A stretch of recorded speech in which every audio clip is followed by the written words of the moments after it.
La parole est à Monsieur le Premier ministre Manuel Valls.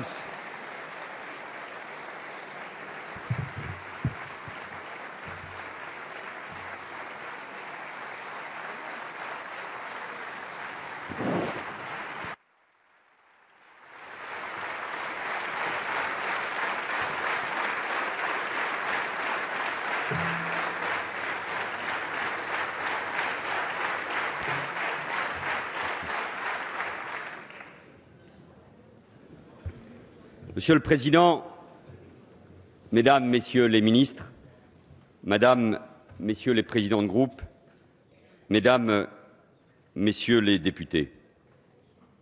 Monsieur le Président, vous l'avez dit, ainsi que chacun des orateurs, avec force et sobriété, en 3 jours, oui, en 3 jours, 17 vies ont été emportées par la barbarie.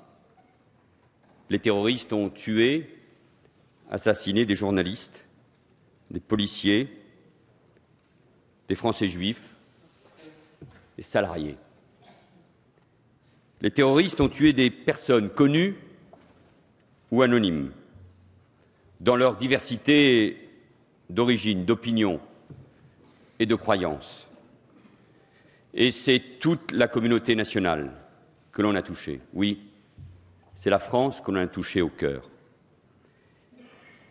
Ces 17 vies étaient autant de visages de la France et autant de symboles, de la liberté d'expression, de la vitalité de notre démocratie, de l'ordre républicain, de nos institutions, de la tolérance, de la laïcité. Les soutiens, la solidarité venus du monde entier, de la presse partout, des citoyens qui ont manifesté dans de nombreuses capitales, des chefs d'État et de gouvernement, tous ces soutiens ne s'y sont pas trompés.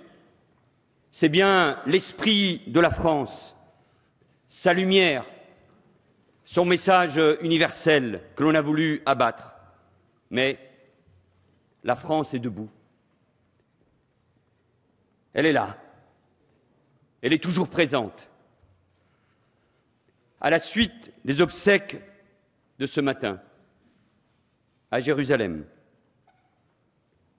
de la cérémonie éprouvante, belle, patriotique, à la préfecture de police de Paris, en présence du chef de l'État, à quelques heures ou 2 jours d'obsèques pour chacune des victimes, dans l'intimité familiale, je veux, comme chacun d'entre vous, rendre à nouveau l'hommage de la nation à toutes les victimes. Et la Marseillaise tout à l'heure, qui a éclaté dans cet hémicycle, était aussi une magnifique réponse, un magnifique message aux blessés, aux familles qui sont dans une peine immense, inconsolable, à leurs proches, à leurs collègues, à leurs confrères. Je veux dire à mon tour, une nouvelle fois, notre compassion et notre soutien. Le président de la République l'a dit ce matin avec des mots forts, personnels. La France se tient et se tiendra à leur côté. Dans l'épreuve, vous l'avez rappelé, notre peuple s'est rassemblé dès mercredi. Il a marché partout, dans la dignité, la fraternité, pour crier son attachement à la liberté et pour dire un non implacable au terrorisme, à l'intolérance, à l'antisémitisme, au racisme et aussi, au fond, à toute forme de résignation et d'indifférence. Ces rassemblements, vous le soulignez, Monsieur le Président de l'Assemblée, sont la plus belle des réponses.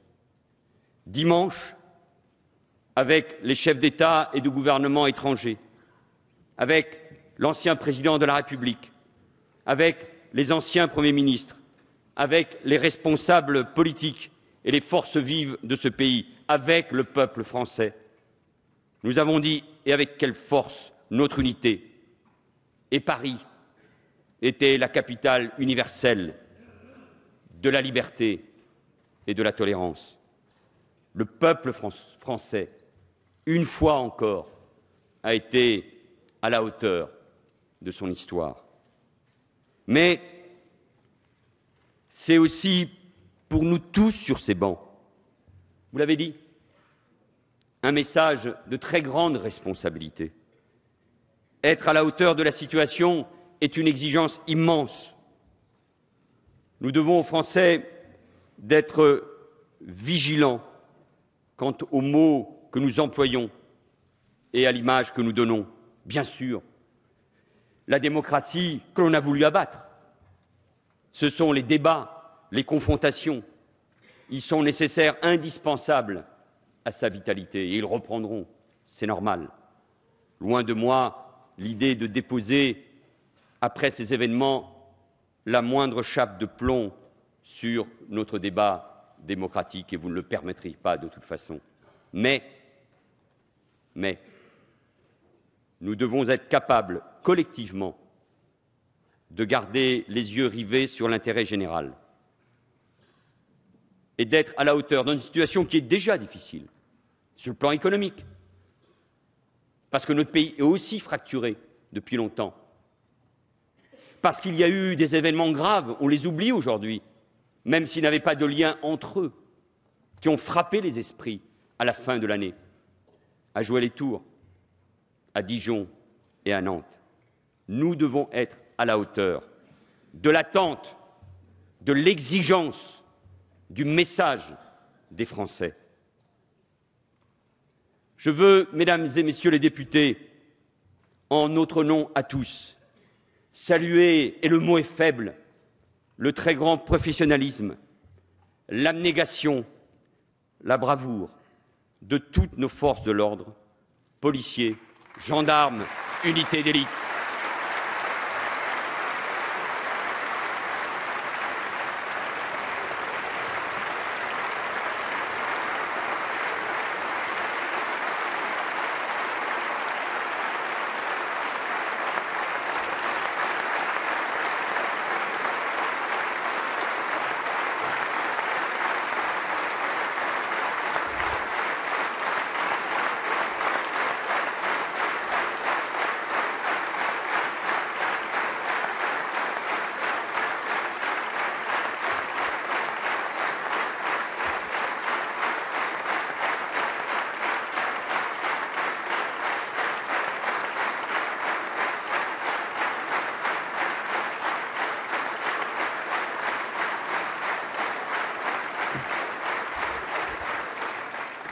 En 3 jours, les forces de sécurité, souvent au péril de leur vie, ont mené un travail remarquable d'investigation sous l'autorité du parquet antiterroriste, traquant les individus recherchés, travaillant sur les filières, interrogeant les entourages, afin de mettre hors d'état de nuire le plus vite possible ces 3 terroristes. Monsieur le ministre de l'Intérieur, cher Bernard Cazeneuve, je veux vous remercier aussi.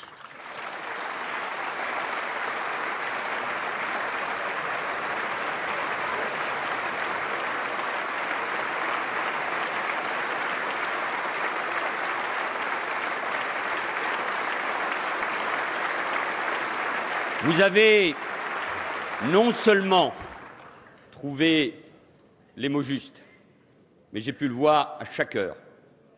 Vous étiez concentrés sur cet objectif. Autour du Président de la République, avec vous aussi, Madame la Garde des Sceaux, nous avons été pleinement mobilisés pour faire face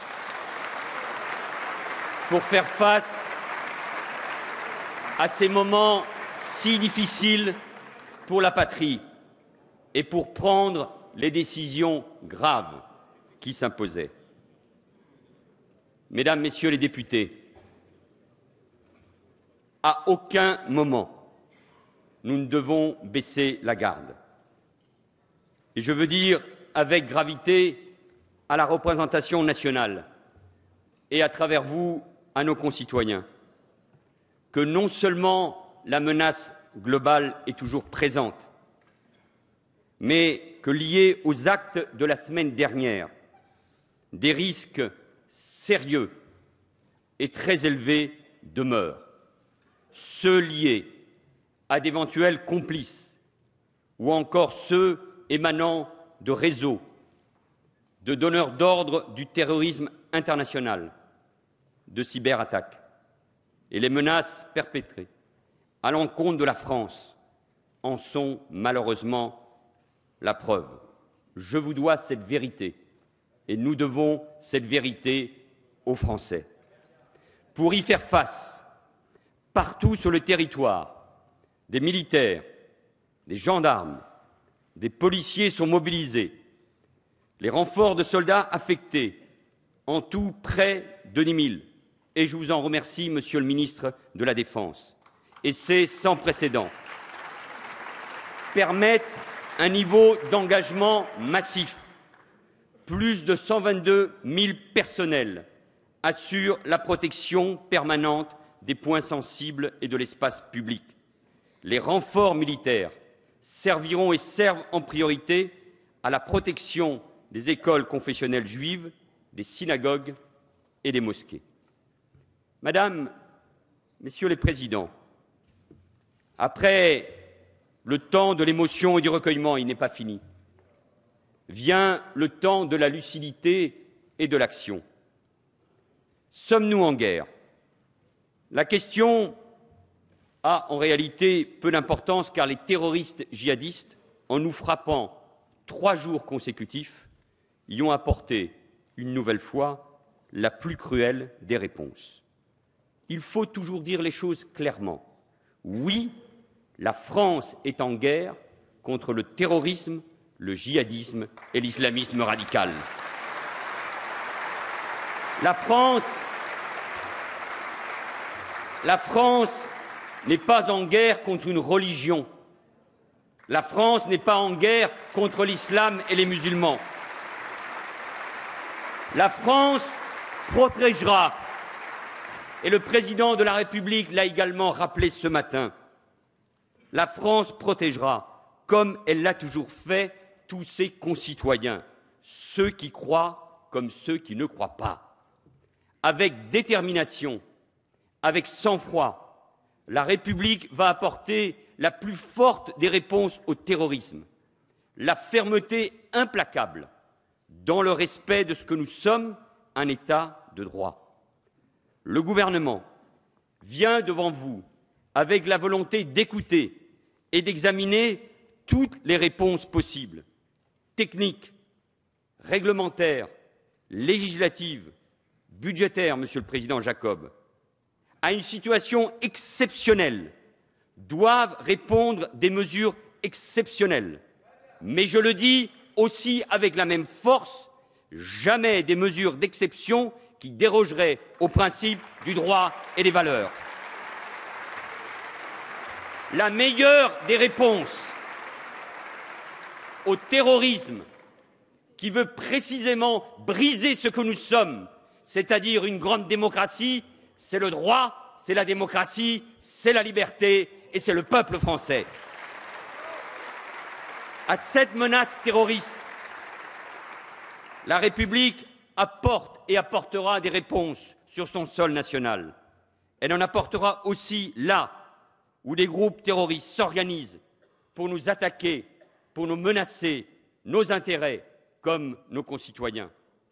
C'est pour cela que le président de la République a décidé d'engager nos forces au Mali un 11 janvier, le 11 janvier 2013, jour où d'ailleurs tombait notre premier soldat dans ce conflit, Damien Boiteux.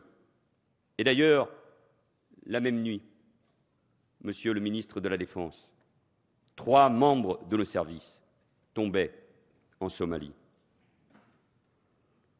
Le président de la République a décidé cet engagement pour venir en aide à un pays ami, le Mali, menacé de désintégration par des groupes terroristes, le Mali, pays musulman. Le président de la République a décidé de renforcer notre présence aux côtés de nos alliés africains avec l'opération Barkhane. C'est un gros effort qu'assume la France, au nom notamment de l'Europe et de ses intérêts stratégiques. Un effort coûteux. La solidarité de l'Europe, elle doit être dans la rue, elle doit être aussi dans les budgets à nos côtés. Un effort impérieux. Et en effet, quelle belle image de voir dimanche dernier, coude à coude, des chefs d'État, des chefs de gouvernement, le président de la République et le président malien Ibrahim Boubacar Keïta. Là aussi, c'était la meilleure des réponses pour dire que nous ne menons pas une guerre de religion, mais que nous menons, oui, un combat pour la tolérance, la laïcité, la démocratie, la liberté et les États souverains, ce que les peuples doivent se choisir. Oui, nous nous battons ensemble et nous continuerons de nous battre sans relâche. C'est cette même volonté, curieuse concordance liée au calendrier, que nous exprimerons tout à l'heure en votant le prolongement de l'engagement de nos forces en Irak. C'est là aussi notre riposte claire et ferme. Je m'exprimerai ici même dans un instant. Le ministre des Affaires étrangères le fera au Sénat. C'est là aussi notre riposte contre le terrorisme. Et nous devons avoir pour nos soldats engagés sur les théâtres d'opérations extérieures, à des milliers de kilomètres d'ici, un profond respect et une grande gratitude. La menace est aussi intérieure. Je l'ai également rappelé souvent à cette tribune. Et face à la tragédie qui vient de se dérouler, s'interroger est toujours légitime et nécessaire.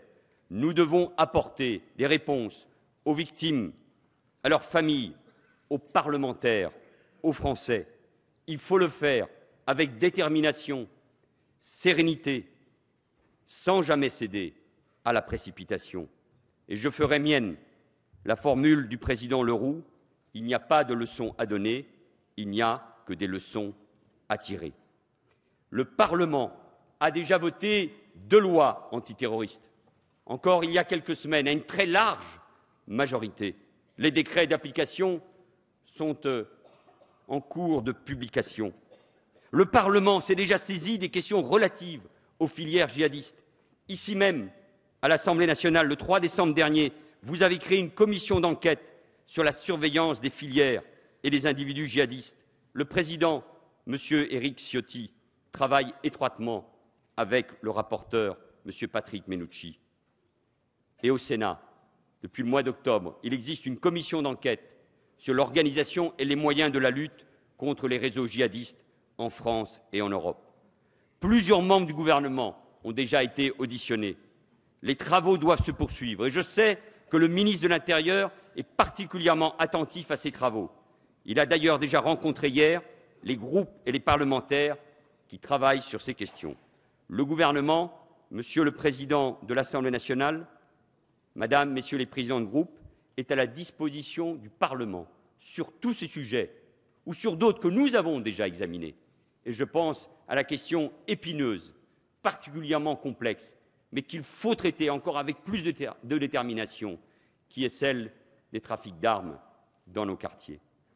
Tirer des leçons, c'est d'abord prendre conscience que la situation change en permanence et que les services en charge du renseignement intérieur et la juridiction antiterroriste doivent être régulièrement renforcés. Je tiens à saluer, là aussi, le travail de nos services de renseignement, DGSI, DGSE, services du renseignement territorial, à saluer aussi la justice antiterroriste. La tâche de ces femmes, de ces hommes, est par essence discrète et immensément délicate. Ils font face à un défi sans précédent, un phénomène protéiforme, mouvant, qui se dissimule aussi. Et parce qu'ils savent travailler ensemble, ils obtiennent des résultats. À 5 reprises, en 2 ans, Ils ont permis de neutraliser des groupes terroristes susceptibles de passer à l'acte. En France, comme dans l'ensemble des pays européens, les personnes qui se reconnaissent dans le djihadisme international ont fortement augmenté en 2014. Dès l'examen de la loi antiterroriste, en décembre 2012, j'ai dit qu'il y avait en France des dizaines de méras potentiels. Le temps a confirmé dramatiquement et implacablement ce diagnostic. Sans renforcement très significatif des moyens humains et matériels, les services de renseignement intérieur pourraient se trouver débordés. On dépasse désormais 1250 individus pour les seules filières irako-syriennes, sans jamais négliger les autres théâtres d'opération, les autres menaces, celles des autres groupes terroristes au Sahel, au Yémen, dans la Corne de l'Afrique et dans la zone afghano-pakistanaise. Nous affecterons donc les moyens nécessaires pour tenir compte de cette nouvelle donne. En matière de sécurité, les moyens humains sont en effet essentiels. Nous l'avons mis en pratique depuis 2012.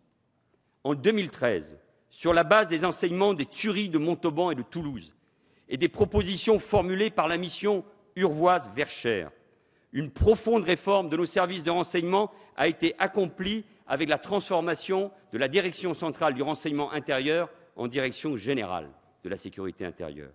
La création de 432 emplois à la DGSI a été programmée. Ils doivent permettre de renforcer les compétences et de diversifier les recrutements, informaticiens, analystes, chercheurs ou interprètes. 130 sont déjà pourvus. Nous avons aussi amélioré la coopération entre nos services intérieurs et extérieurs et également renforcé, même s'il faut encore faire davantage, nos échanges avec les services étrangers, à la suite de l'initiative que j'ai pu prendre il y a 2 ans avec les ministres européens et notamment avec la ministre belge, Joëlle Milquet, puisque son pays est également confronté à ces problèmes-là. Initiative que Bernard Cazeneuve a prolongée encore avec la Réunion, avec de nombreux ministres de l'Intérieur, place Beauvau. Mais il faut aller plus loin. Et j'ai demandé au ministre de l'Intérieur de m'adresser dans les 8 jours des propositions de renforcement. Elles devront notamment concerner Internet et les réseaux sociaux qui sont plus que jamais utilisés pour l'embraguinement, la mise en contact et l'acquisition de techniques permettant de passer à l'acte. Nous sommes aussi l'une des dernières démocraties occidentales à ne pas disposer d'un cadre légal cohérent pour l'action des services de renseignement, ce qui pose un double problème. Un travail important a été fourni par la mission d'information sur l'évaluation du cadre juridique des services de renseignement présidée par Jean-Jacques Urvoas en 2013. Un prochain projet de loi, quasiment prêt, visera à donner aux services tous les moyens juridiques pour accomplir leur mission, tout en respectant les grands principes républicains de protection des libertés publiques et individuelles. Ce texte de loi, qui sera sans aucun doute enrichi par vos travaux, doit être, c'est ma conviction, adopté le plus rapidement possible. Au cours de l'année, nous lancerons également la surveillance des déplacements aériens des personnes suspectes d'activités criminelles. C'est le système PNR. La plateforme de contrôle française sera opérationnelle dès septembre 2015. Il reste à mettre en place un dispositif similaire au niveau européen. J'appelle de manière solennelle, ici dans cette enceinte, le Parlement européen à prendre enfin toute la mesure de ces enjeux et de voter, comme nous lui demandons depuis 2 ans, avec l'ensemble des gouvernements, à adopter ce dispositif qui est indispensable. Nous ne pouvons plus perdre de temps. Mesdames et messieurs, les phénomènes de radicalisation sont présents sur l'ensemble du territoire. Il faut donc agir partout. Le plan d'action adopté en avril dernier a permis de renouveler l'approche administrative et préventive. La plateforme de signalement est particulièrement sollicitée par les familles et elle a permis d'éviter de nombreux départs. Les préfets, en lien avec les collectivités territoriales qui doivent être associées à ces démarches, mettent progressivement en place des dispositifs de suivi et de réinsertion des personnes radicalisées. Là encore, J'ai demandé au ministre de l'Intérieur, en lien avec d'autres membres du gouvernement concernés par ces sujets, de m'indiquer les moyens nécessaires pour amplifier ces actions. Les phénomènes de radicalisation se développent, nous le savons, vous l'avez dit, en prison. Ce n'est pas nouveau. L'administration pénitentiaire renforce d'ailleurs l'action de ses services de renseignement en lien étroit avec le ministère de l'Intérieur. Il faut là aussi accroître nos efforts. Dans nos prisons, des imams comme des aumôniers de tous les cultes interviennent, c'est normal. Mais il faut un cadre clair à cette intervention. Il nous faut aussi parvenir à une réelle professionnalisation. Enfin, avant la fin de l'année, sur la base de l'expérience menée depuis cet automne à la prison de Fresnes, la surveillance des détenus considérés comme radicalisés sera organisée dans des quartiers spécifiques créés au sein d'établissements pénitentiaires. Une formation de haut niveau sera dispensée aussi au service de la protection judiciaire de la jeunesse. Comprendre le parcours de radicalisation d'un jeune est toujours complexe. Nous savons la facilité avec laquelle certains jeunes délinquants de droit commun basculent dans des processus de radicalisation. Et le passage de la délinquance de droit commun à la radicalisation et au terrorisme est un phénomène que nous avons décrit à maintes reprises, ici, dans les travaux de l'Assemblée nationale. Mais nous devons savoir prendre les mesures adaptées qui s'imposent. Il faut certes accompagner, aider, suivre de nombreux mineurs menacés par cette radicalisation. Il faut aussi prendre acte de la nécessité de créer au sein de la direction de la PJJ une unité de renseignement, à l'instar de ce qui est fait dans l'administration pénitentiaire. Pour tous ces axes de travail, mais aussi pour répondre aux besoins du parquet antiterroriste, j'ai demandé à la garde des Sceaux de me faire des propositions également dans les jours qui viennent. Mesdames et messieurs, la lutte contre le terrorisme demande une vigilance de chaque instant. Nous devons pouvoir connaître en permanence l'ensemble des terroristes condamnés, connaître leur lieu de vie, contrôler leur présence ou leur absence. J'ai demandé au ministre de l'Intérieur et de la Justice d'étudier les conditions juridiques de mise en place d'un nouveau fichier. Il obligera les personnes condamnées à des faits de terrorisme ou ayant intégré des groupes de combat terroristes à déclarer leur domicile et à se soumettre à des obligations de contrôle. De telles dispositions existent déjà pour d'autres formes de délinquance à risque élevé de récidive. Nous devons l'appliquer en matière d'engagement terroriste, toujours sous le contrôle strict du juge. Mesdames et messieurs, toutes ces propositions, et il y en aura d'autres, je n'en doute pas, et n'en doutez pas, avant leur mise en œuvre et application, feront l'objet d'une consultation ou d'une présentation au Parlement, au-delà bien sûr des textes législatifs. Mesdames et messieurs les députés, les épreuves tragiques que nous venons de traverser nous marquent notre pays et marquent notre conscience et nos consciences. Mais nous devons être capables de poser rapidement, à chaque fois, un diagnostic lucide, aussi sur l'état de notre société, sur ces urgences. Ce sont des débats que nous aurons l'occasion évidemment de mener. Je veux en dire, en m'excusant de prendre plus de temps que nécessaire à ce qui était prévu.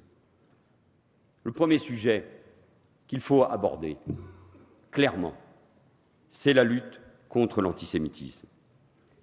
L'histoire nous l'a montré, le réveil de l'antisémitisme, c'est le symptôme d'une crise de la démocratie, d'une crise de la République. C'est pour cela qu'il faut y répondre avec force. Après Ilan Halimi en 2006, après les crimes de Toulouse, les actes antisémites connaissent en France une progression insupportable. Il y a les paroles, les insultes, les gestes, les attaques ignobles, comme à Créteil, il y a quelques semaines, qui, je l'ai rappelé ici dans cet hémicycle, n'ont pas soulevé l'indignation qui était attendue par nos compatriotes juifs dans le pays. Il y a cette inquiétude immense, cette peur que nous avons les uns et les autres sentie, palpée samedi dans la foule devant cet hyper-cachère porte de Vincennes ou à la synagogue de la Victoire dimanche soir. Comment accepter qu'en France, terre d'émancipation des Juifs il y a 2 siècles, mais qui fut aussi il y a 70 ans l'une des terres de son martyre, comment peut-on accepter que l'on puisse entendre dans nos rues crier mort aux Juifs? Comment peut-on accepter les actes que je viens de rappeler? Comment peut-on accepter que des Français soient assassinés parce qu'ils sont juifs? Comment peut-on accepter que des compatriotes ou qu'un citoyen tunisien que son père avait envoyé en France pour qu'il soit protégé, alors qu'il va acheter son pain pour le Shabbat, meure parce qu'il est juif? Ce n'est pas acceptable. Et à la communauté nationale, qui peut-être n'a pas suffisamment réagi, à nos compatriotes français juifs, je leur dis que cette fois-ci, nous ne pouvons pas l'accepter, que nous devons, là aussi, nous rebeller. Et en posant le vrai diagnostic, il y a un antisémitisme que l'on dit historique, remontant du fond des siècles, mais il y a surtout ce nouvel antisémitisme qui est né dans nos quartiers, sur fond d'Internet, de paraboles, de misère, sur fond des détestations de l'État d'Israël et qui prône la haine du juif et de tous les juifs. Il faut le dire, il faut poser les mots pour combattre cet antisémitisme inacceptable. Et comme j'ai eu l'occasion de le dire,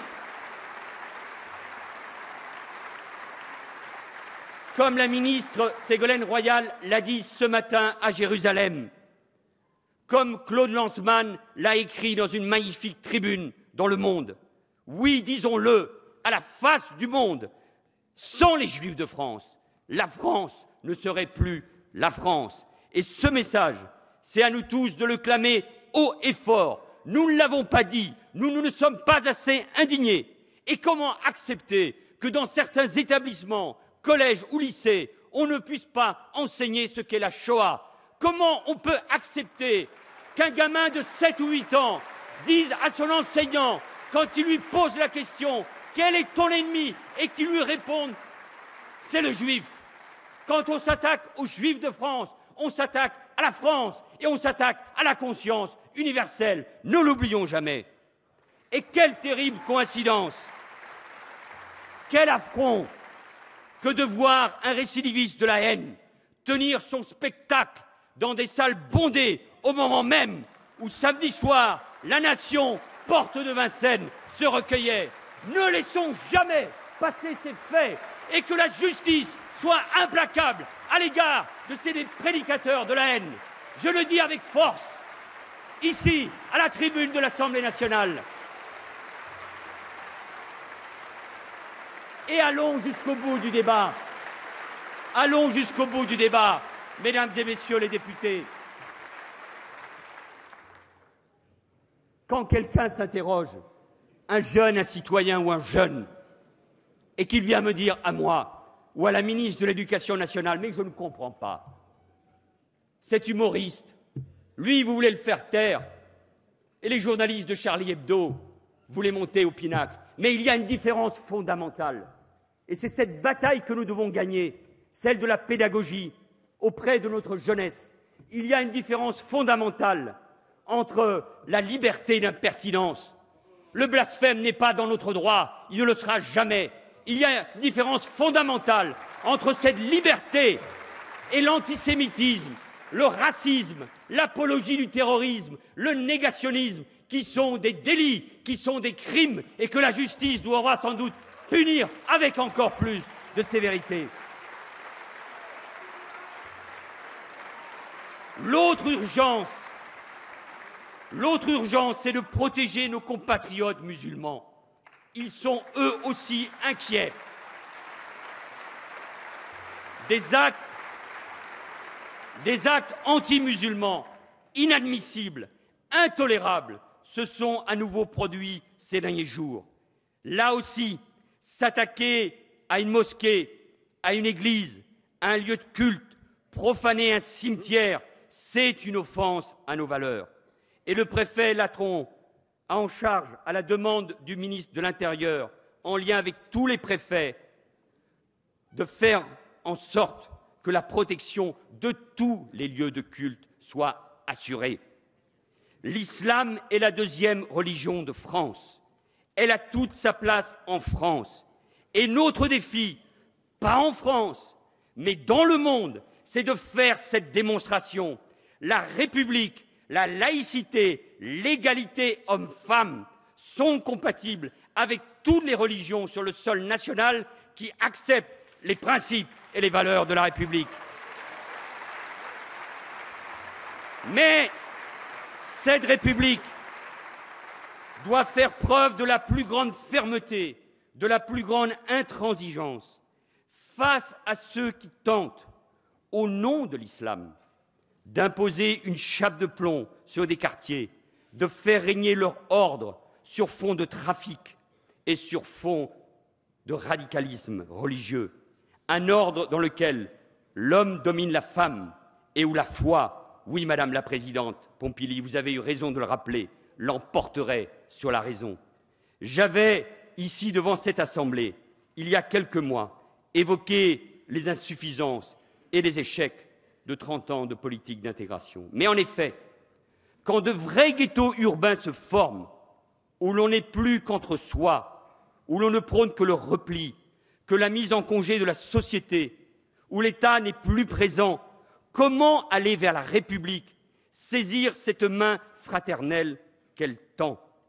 Et surtout, comment tirer un trait catégorique sur cette frontière trop souvent ténue qui fait que l'on peut basculer?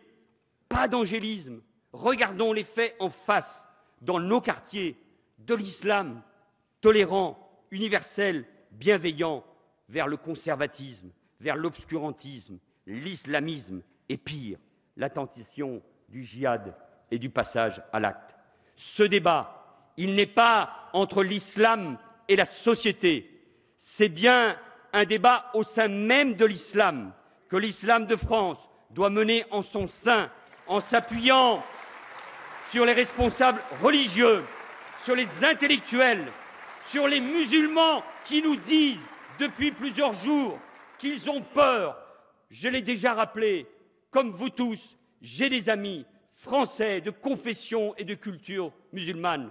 L'un de mes plus proches amis m'a dit l'autre jour, il avait les yeux pleins de larmes et de tristesse, qu'il avait honte d'être musulman. Eh bien, moi, je ne veux plus que dans notre pays, il y ait des juifs qui puissent avoir peur. Et je ne veux pas qu'il y ait des musulmans qui aient honte, parce que la République, elle est fraternelle, elle est généreuse, elle est là pour accueillir chacun. Enfin,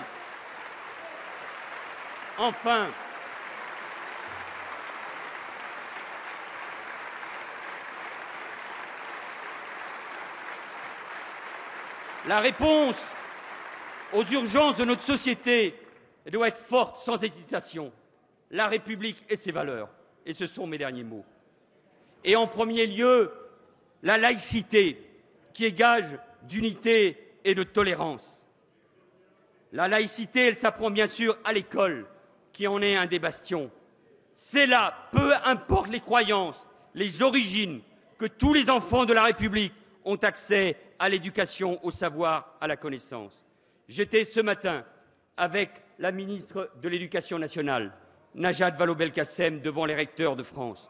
Et je leur ai adressé un message de mobilisation totale, un message d'exigence, un message qui doit être répercuté à tous les niveaux de l'éducation nationale, autour du seul enjeu qui importe, la laïcité, la laïcité, la laïcité, parce que c'est le cœur de la République et donc de l'école.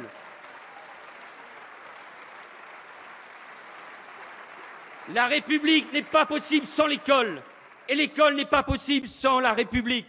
Et on a laissé passer trop de choses, je le disais il y a un instant, dans l'école. La laïcité, oui la laïcité, la possibilité de croire ou de ne pas croire, l'éducation a des valeurs fondamentales, doit plus que jamais, c'est aussi cette réponse, être le combat de la France face à l'attaque que nous avons connue et arborons fièrement ce principe, puisqu'on nous attaque à cause de la laïcité, à cause des lois que nous avons votées ici, interdisant les signes religieux à l'école, prohibant le voile intégral, revendiquons-les, parce que c'est ça qui doit nous aider à être encore davantage plus forts.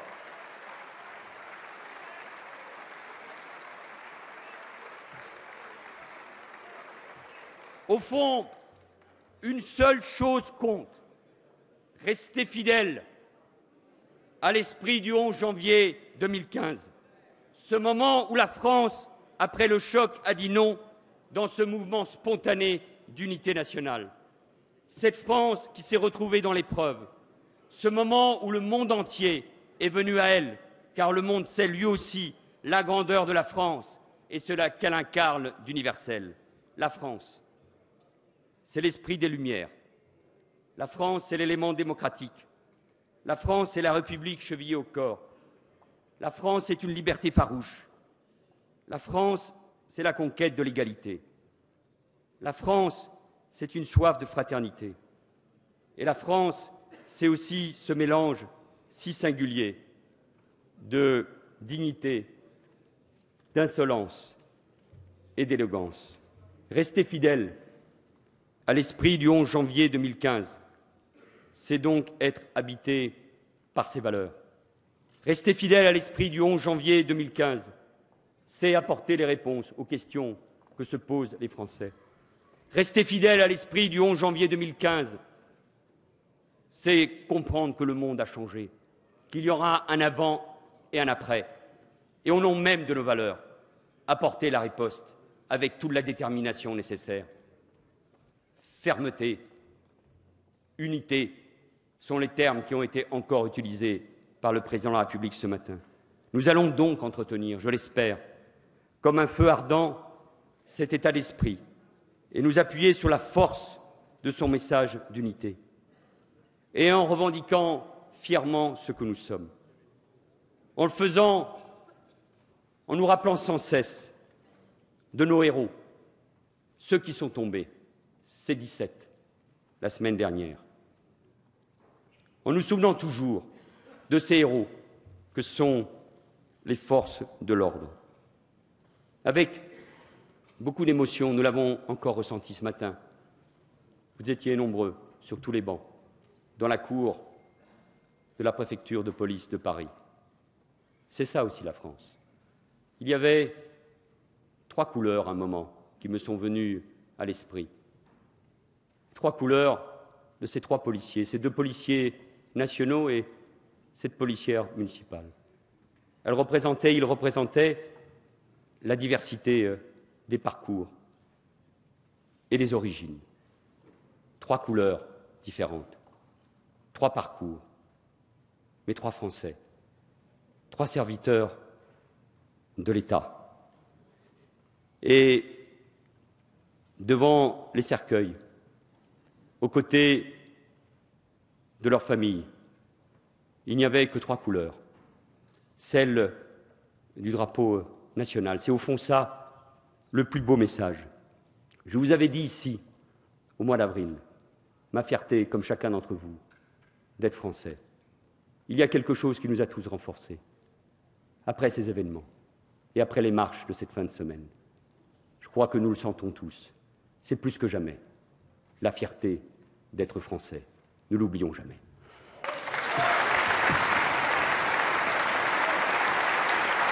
Merci, Monsieur le Premier ministre.